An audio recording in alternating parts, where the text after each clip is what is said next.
ఈ డేట్‌లో ఇతను ఉండడం వల్ల ఈ ఒక్కడి వల్ల మిగతా ప్రాణాలు పోయాయంటూ కూడా కొంతమంది చెప్తున్నారు. ఇదంతా కూడా మనం చెప్పలేం. ఎందుకంటే ఇది కేవలం ఎయిర్ ఇండియా విఫలం మాత్రమే. ఆ ఇంజిన్ ఫెయిల్ అవ్వడం వల్లే ఇదంతా కూడా జరిగింది. ఆ హైడ్రాలిక్ లీక్స్ ఏయైతే జరిగాయో 2 ఇంజిన్స్ ఫెయిల్ అయిపోవడం వల్ల పైలట్స్ చేతుల్లో ఏం లేదు.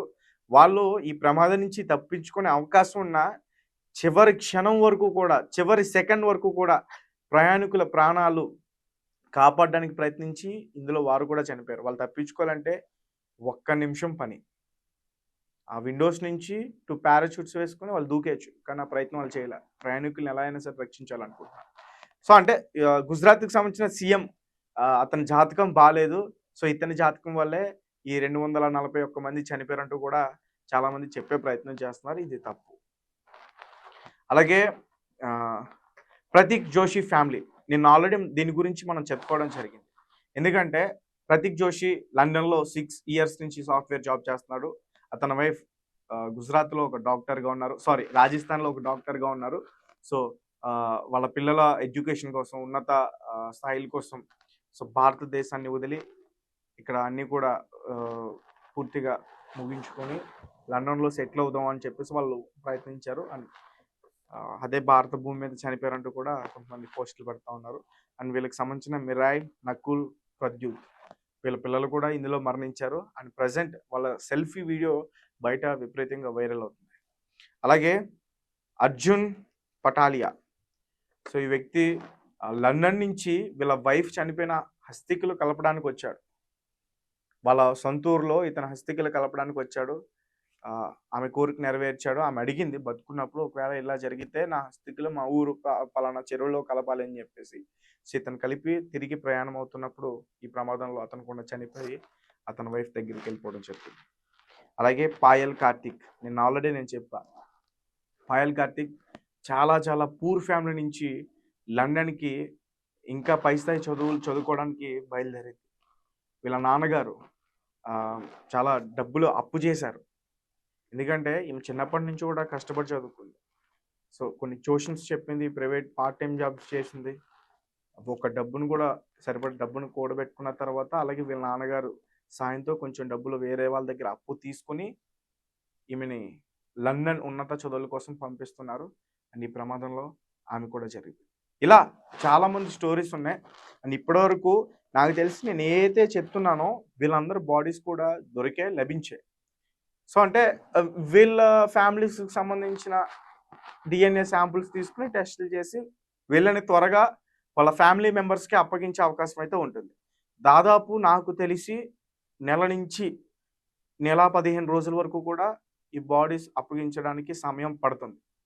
అండ్ అలాగే ఈ విమానంలో మనం నిన్న ఏదైతే మాట్లాడుకుంటున్నామో DVR అలాగే బ్లాక్ బాక్స్ ఈ 2 కూడా ఆల్రెడీ లభించాయి. బ్లాక్ బాక్స్‌ని అమెరికా నిపుణులు పర్యవేక్షించున్నారంటూ కూడా ఒక వీడియో బయటకు రావడం జరిగింది. సో, దాని గురించి ఏదైనా అప్డేట్ వస్తే నేను ఖచ్చితంగా చెప్తా. అండ్ మరీ ముఖ్యంగా ఈ వీడియో మొత్తం కూడా విశ్వాస్ కుమార్ రమేష్ అతను మహజ్జాతకుడు, మృత్యుంజయుడు, వృషభ రాశి, రోహిణి నక్షత్రంలో పుట్టాడు.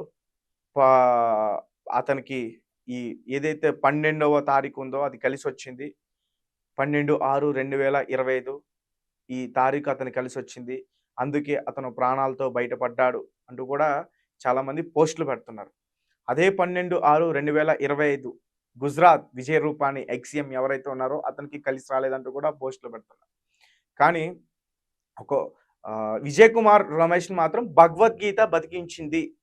భగవద్గీత అతని దగ్గర ఉండడం వల్లే అతను దాన్ని పెట్టుకోవడం వల్లే అతను బ్రతికాడంటూ కూడా కొంతమంది చెప్తున్నారు. అండ్ విజయ్ కుమార్ ఎలా బ్రతికాడు అనేది కూడా ఒకసారి నేను చెప్తా. విజయ్ కుమార్ ఎప్పుడైతే ఈ విమానం అక్కడ టేక్ ఆఫ్ అయిన కొన్ని సెకండ్లకే విమానం కొంచెం కుదుపులకి లోనైంది. ఎప్పుడు కూడా రెగ్యులర్‌గా ప్రయాణించే వాళ్ళకి అర్థమవుతుంది. టేక్ ఆఫ్ అయినప్పుడు గానీ, ల్యాండింగ్ అయినప్పుడు గానీ సిట్యుయేషన్ ఎలా ఉంటుందనేది ఆ పాసెంజర్‌కి అర్థమైపోతుంది. సో, ఇలా టేక్ ఆఫ్ అవుతున్నప్పుడు ఆ కుదుపులకి లోనవ్వటం, ఒక్కసారిగా అతను విండో సీట్ దగ్గర ఉన్నాడు కాబట్టి ఆ 11A సీట్ ఎవరు కూడా ఎక్కువగా బుక్ చేసుకోరంట. నేచర్‌ని ఎంజాయ్ చేయడం గానీ, మంచిగా వీడియోస్ తీసుకోవడం గానీ, కొంతమంది ఎక్కువ డబ్బులు పెట్టి ఆ సీట్‌ని బుక్ చేసుకుంటారు. ఇతను కూడా అలాగే బుక్ చేసుకున్నాడు. ఇతనితో పాటు ఇతని తమ్ముడు కూడా ఉన్నాడు. కానీ ఇతను మాత్రం ఆ 11A సీట్ దగ్గర ఉన్నాడు. ఆ 11 ఇయర్ సీట్ దగ్గర కూర్చోవటం, కొన్ని సెకండ్‌లో ఇది కుదుపులకి లోనవటం, ఒక్కసారిగా విమానం వెళ్ళి ఆ బీజే మెడికల్ కాలేజ్‌ని ఢీకొట్టడం. అప్పటికి ఇతను ప్రాణాలతో ఉన్నాడు. ఆహ్, మెడికల్ కాలేజ్‌ని ఢీకొట్టిన తర్వాత కూడా ఇతను విమానంలోనే ఉన్నాడు, ప్రాణాలతోనే ఉన్నాడు. ఆ బ్లాస్ట్ అయిన తర్వాత ఒక్కసారిగా ఆ మంటలు అతని వైపు వచ్చాయి. తన దగ్గరున్న వాటితో అతను అడ్డం పెట్టుకున్నాడు. ఆ చెయ్యంతా కూడా అతనికి పూర్తిగా కాలిపోయింది. దాని తర్వాత అతను ఒక్కసారిగా అతని సీటుతో పాటు బలంగా కాళ్ళతో తన్ని వచ్చాడు. అతను ఉన్నప్పుడే కొంతమంది స్టాఫ్ కూడా ఉన్నారు. కొంతమంది ఇద్దరు వృద్ధులు కూడా ఉన్నారు.